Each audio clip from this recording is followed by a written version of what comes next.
Bonjour à toutes et à tous. Good morning to all of you. I'd like to thank the organizers of the symposium for organizing the symposium and for inviting me and inviting the Department of Archaeology that I'm representing here today. I'd like to specify one thing.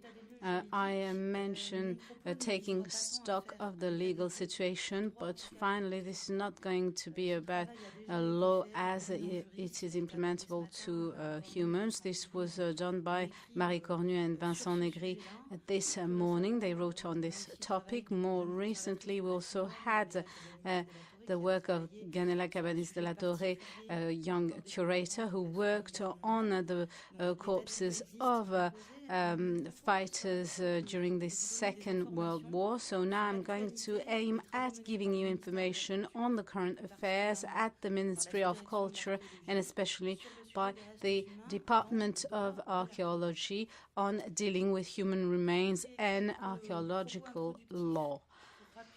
After some introduction, whereby I'm going to remind you why this department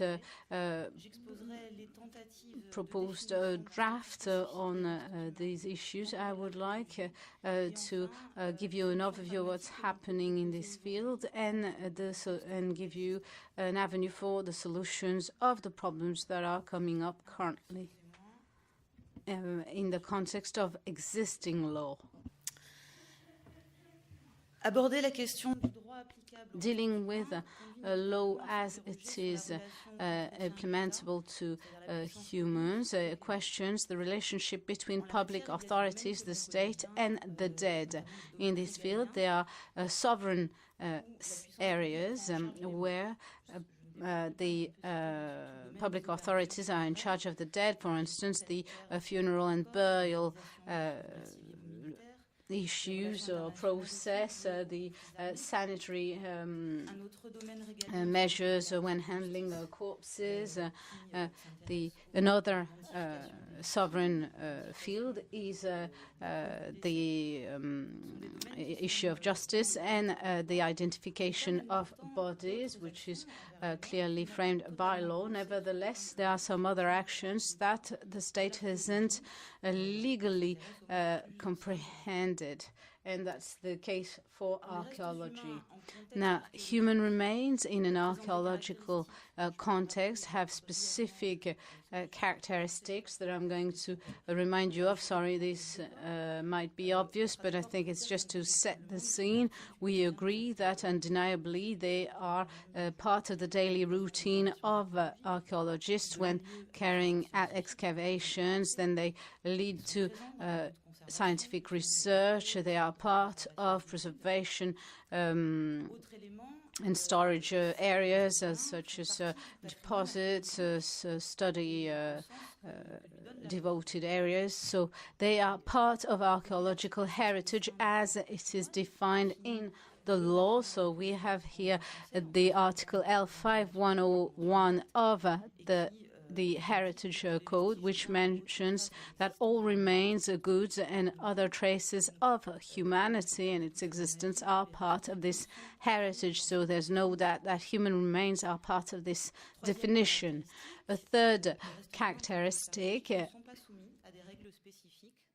human remains are not subjected to specific rules in the law on archaeology. Nevertheless, they bring up interrogations, ethicals, legal, specific issues. At each stage in the chain of processing these remains, transport, exhumation, reburial, you can come across questions on their status. For instance, the archaeologist, in his scientific approach, can he excavate,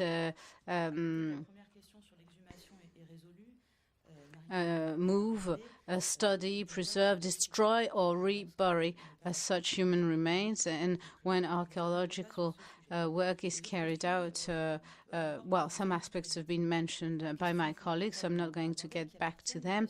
But there's a fundamental issue also of whom do these human remains belong to? Are they still third parties, descendants who have a right to object to what's taking place, and what are the rules and regulations that can constrain or restrict archaeological action? I'll give you some examples that are good illustrations of the difficulties that an archaeologist come across with. For instance, the search of the Couvent des Jacobins in Rennes, which was carried out between 2011 and 2013 by INRAP. The judgment was made public last year. It led to the excavation of the discovery of Louis de Cambo, an aristocrat. And it was a main discovery given the state of the body, but this also led to key interrogations given that Louise de Cambo's descendants were quickly identified. They still live in Brittany, and then the services of the state wondered about the place they could give to these descendants in the scientific work triggered by the archaeological approach. Was their interrogation necessary, and could they intervene? Well, they authorized scientific investigations, and Louis de Cargo was then reburied. A second example that goes back a little further, that's in the Jacobin convent, another search carried out by the INRAP, and that brought to light some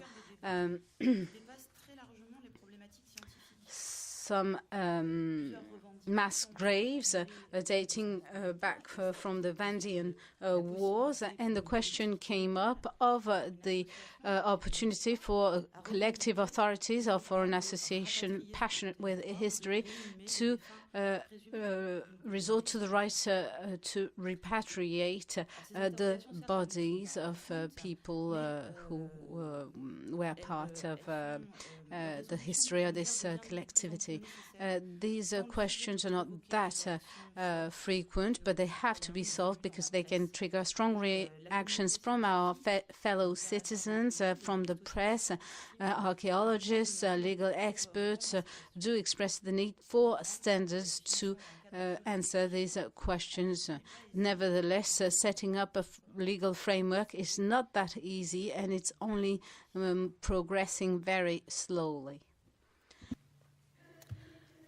Dans le droit de l'archéologie, in the law, in archaeological law, a first attempt, which I would qualify as clumsy, is the one of the decree of the 16th of September 2004, which deals with identification standards, inventory classification, and conditioning standards, as well as scientific documentation and artifacts stemming from the diagnostic and the excavations by archaeologists. This text attempts to isolate human remains from the other artifacts in the archaeological heritage in a roundabout way. Why? Because it mentions materials of biological nature, this and animal remains. I mean, this globally brings together animal remains and human remains.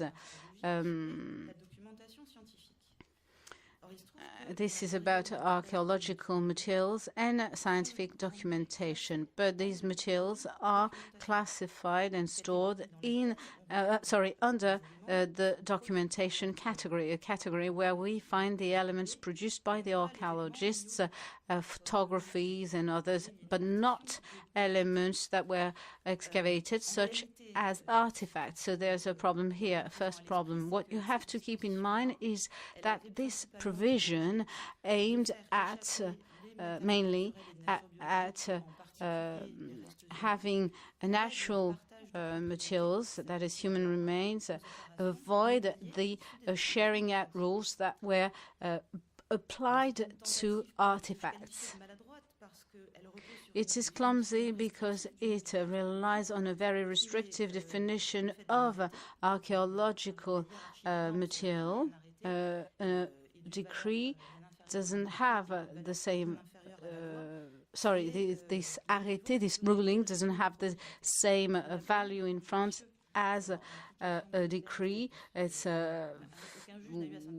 worth far much less than a law, so no judge had to wonder about the classification of human remains in scientific documentation, which actually were not subjected to the property sharing out rules. So, but this is an old story. Well, this text is meant to evolve, and the property regime has evolved also. So I'm now moving on to another ruling, another attempt to give a legal framework, an aborted attempt. There is such a ruling of the 29th of June 2017. Let me remind you of the situation. The law freedom architectural heritage dates back to July 2016. It's about property rights on heritage, archaeological heritage, and it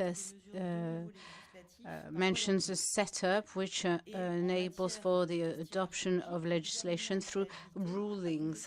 And the government was authorized, therefore, to complete the setup and to define the rules for the preservation, the management of archaeological heritage in order to improve its status.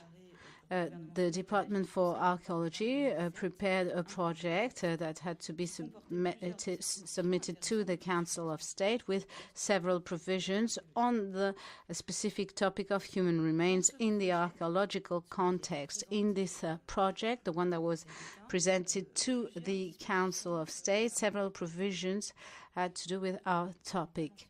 Sorry, I didn't keep an eye on my watch.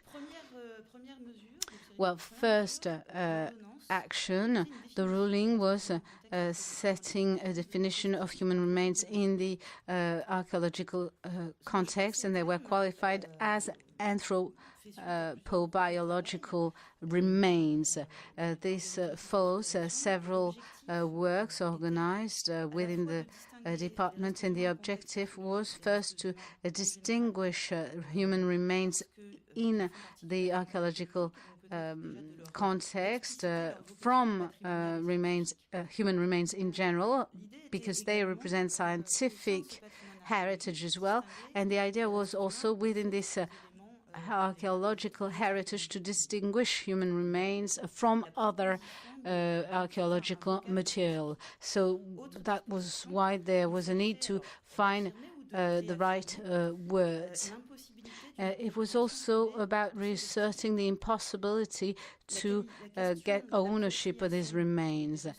This question of ownership of human remains have led to the drafting of many articles, many texts. So this was mentioned this morning. I'm not going to get back to this, but the department still considers that an explicit provision in the archaeological law which would mention human remains would enable for some clarification to take place. A third element, the need for the state or for territorial authorities to get custody of these anthropobiological remains when they represent some scientific interest and can lead to further investigations.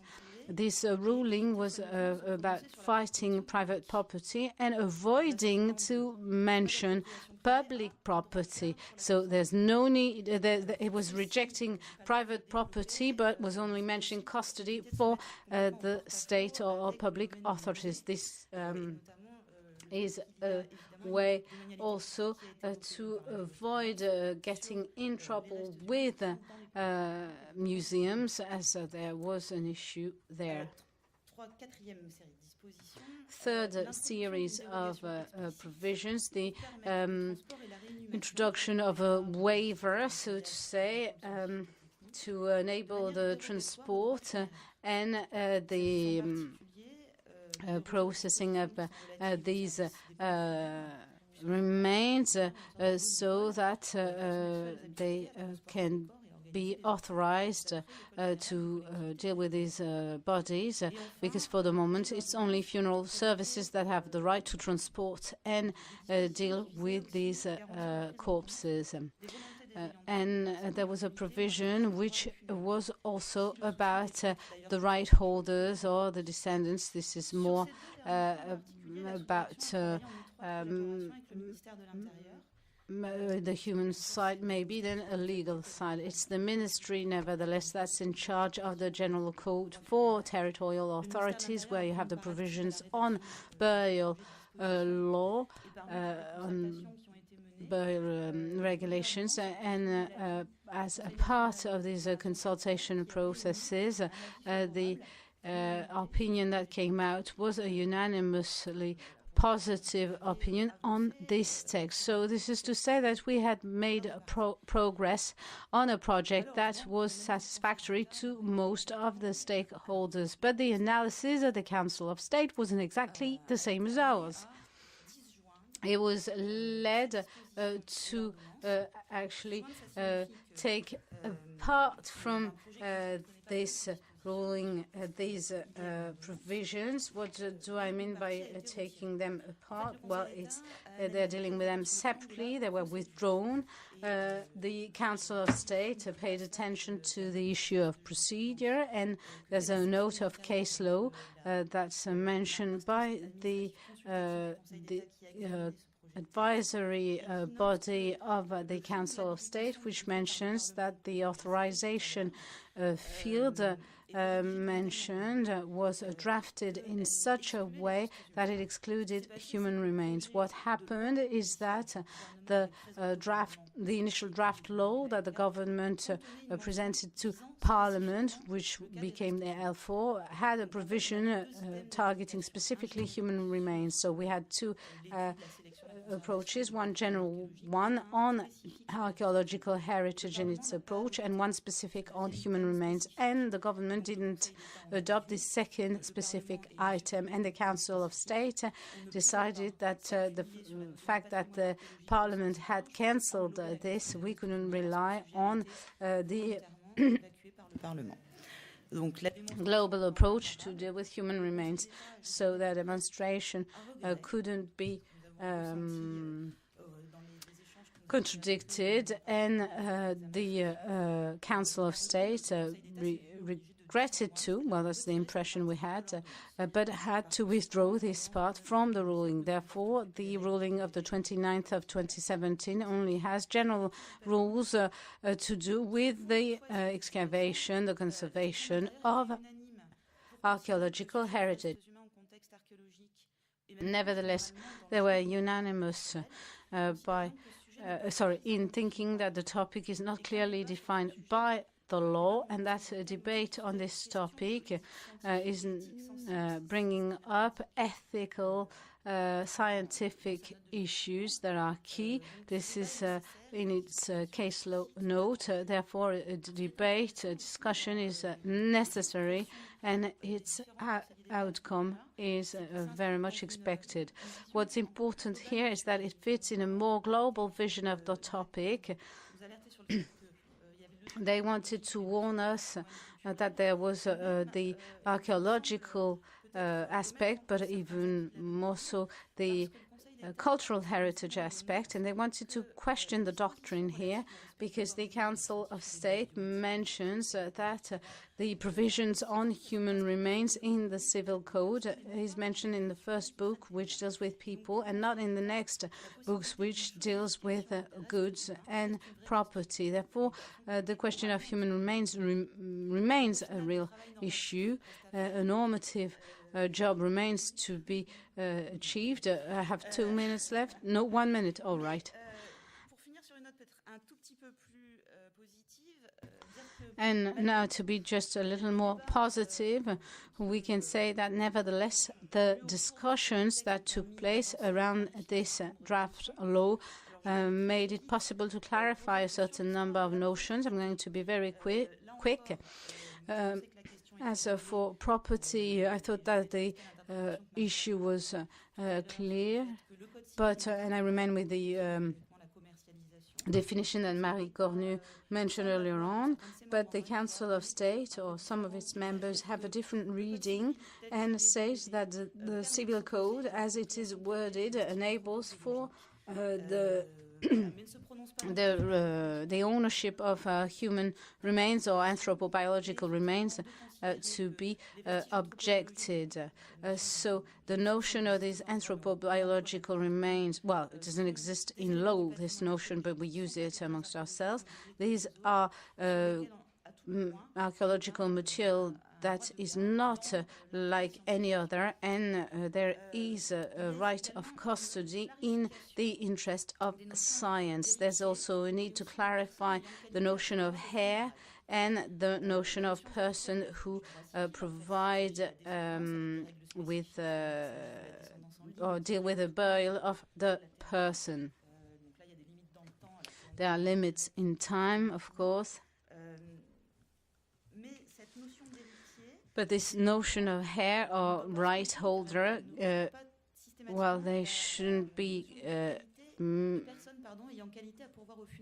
mixed or confused, because this doesn't mean the person who is in charge of the burial or can have this responsibility, because this person can express the will of the dead person or can take the action necessary to carry out the funeral or the burial.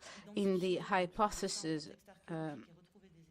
or if you are in an archaeological context where you can find the descendants, you cannot be sure that these descendants have actually the quality of people who, of the person who would be able to organize the burial, that is, abide by the wish of the person. So they're not necessarily able to authorize scientific studies or research. Therefore, public authority might have to take unilateral decisions on the opportunity, the necessity for scientific research. This doesn't mean that you could not have a more ethic approach when these descendants exist and take into account their position. Well, I am forced to conclude now. You're forcing me.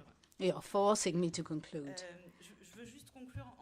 I'd like to conclude by extending the topic to another point. The ruling of the 29th of June 2017 set rules on the selection of archaeological heritage. These rules are enabling selection, but they're not forcing selection. I'm repeating this because it is a sensitive issue. So if the provisions of the ruling were to be implemented to anthropobiological remains, this would be done in light of the scientific interest of the remains. It's not their scientific interest in themselves, but the need to preserve them for later investigations. So the administrative decision is also, well, officially it's in the hands of administration, but it's also in the hands of the scientific community. I'm sorry, but I have to conclude here. Merci beaucoup, Agnès. Alors, avant de travailler avec les juristes, je pensais que c'était les gens les plus rigoureux de la planète.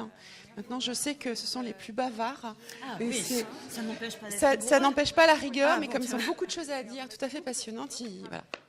Donc, merci beaucoup. On en reviendra dans les questions. On va donc passer à Philippe Charlier sur le délicat problème des restes humains, donc docteur en médecine, maître de conférence à Saint-Quentin et praticien. Donc, l'habitude. D'ailleurs, c'est pour ça que cet après-midi, il ne sera pas là. Il paraît qu'il a rendu